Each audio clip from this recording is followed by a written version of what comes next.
Greetings and welcome to the channel. And today we're going to be looking at views in BigQuery. Right? And I have this picture of a tunnel vision because an overview of a view is really just a part of a BigQuery table.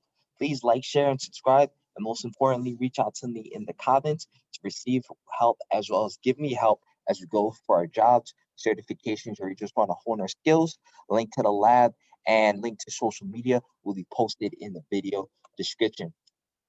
Right. So that overview of views in BigQuery tongue twister was brief. So what we want to go ahead and do is you want to go ahead, download, install, and run the front end, download, install, and run the back end, and get started with this lab. So in this lab here, we're going to be working with two data sets. Right.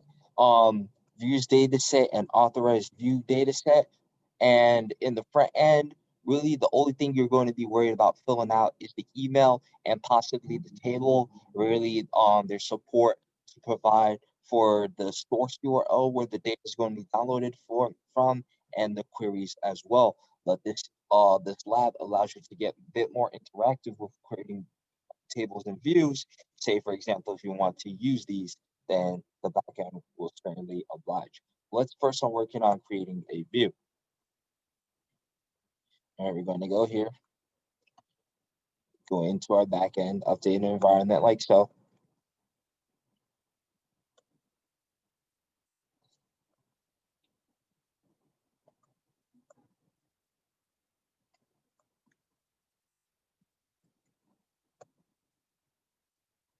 Right, and then we kind of see the only difference, right?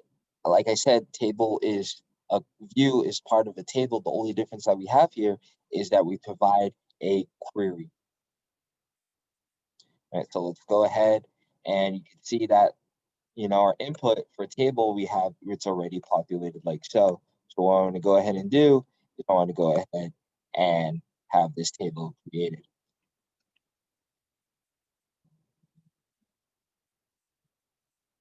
All right. So you want to take a look in the UI, see what this looks like.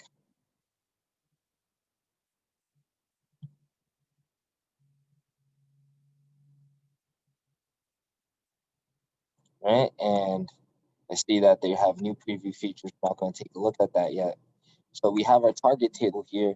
I just wanted to show what our queries would end up looking like. We go ahead and select and run like so. Right, you can see we have about 50 rows from the table that we made. Now, if you want to go ahead and take a look at that view, right, and we want to create the view instead, right, we could see that we're going to get a part of the table like so. Right? And then that query was just asking for all the states I was just starting with W. So stay now if you're working in a team and you have your data analyst, right? They need to look at some data. However, the manager doesn't want them to look at all the data. Well, we can go ahead and create an authorized view like so. It's really not creating an authorized view more as access control, but this is an important step. So I felt like I should you like so.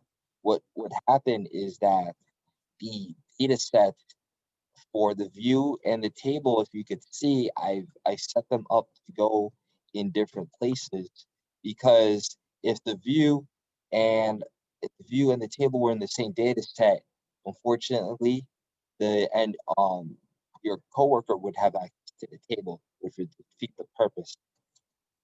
All right, so what we want to go ahead and do is make sure that our coworker has the right permissions and roles in order to be able to create the view as needed. Right, so we'd head over to console.developers, head over to the IAM, add this member. Right, this is the email I'm going to be using, and give him the role of the user. This will just allow them only to make queries, not to really play around with data sets and tables. Um, Say if more tables accidentally end up in that data set only specified for that data analyst, right? This job user won't allow them to create any resources. Head back to our front end like so, right? And then it's provided, right? And then we want to go ahead and submit like so, and let's create an authorized view. So while I'm submitting, we can see here that it should refresh now, but this is the data analyst BigQuery. Yeah, that's their dashboard, and we could see that in the case, I might as well delete both the data sets and start over, but just trust and try this out for yourself that this will only pop up, that they only get to work with the view, and you see that the table it's coming from, they never have access to it, right? So this is how we want to go about doing this.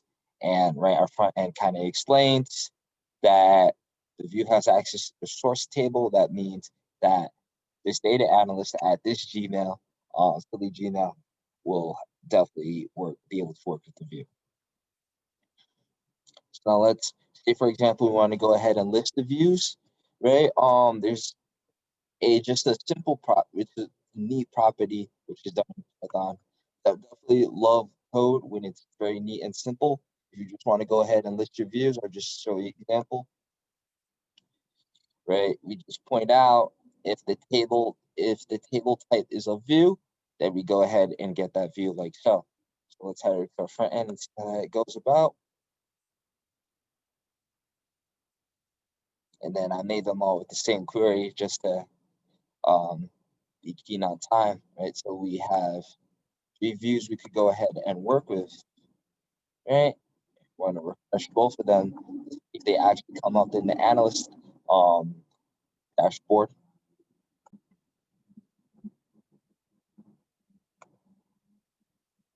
Right, so the good thing, right? So they're in views data set.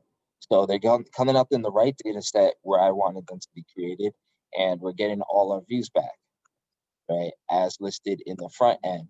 Now the analyst is not supposed to see these views. Let's see if that's going to be the case there, or they're going to have that access, right? So yeah, do my best to block out background noise. However, you can see that they still have access to that one view. All right, and last but not least, say for example, we want to update the view query. This is very, very nice about BigQuery.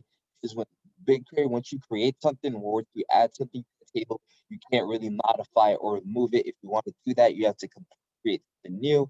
Not so with updating the actual view query, which is actually pretty nice. Or you could go ahead, update the view query like so, right? And now instead of, if you look closely, instead of selecting the name and the postal abbreviation of each state, I'm just going to ask for the name. And we're going to see if that's going to update like so.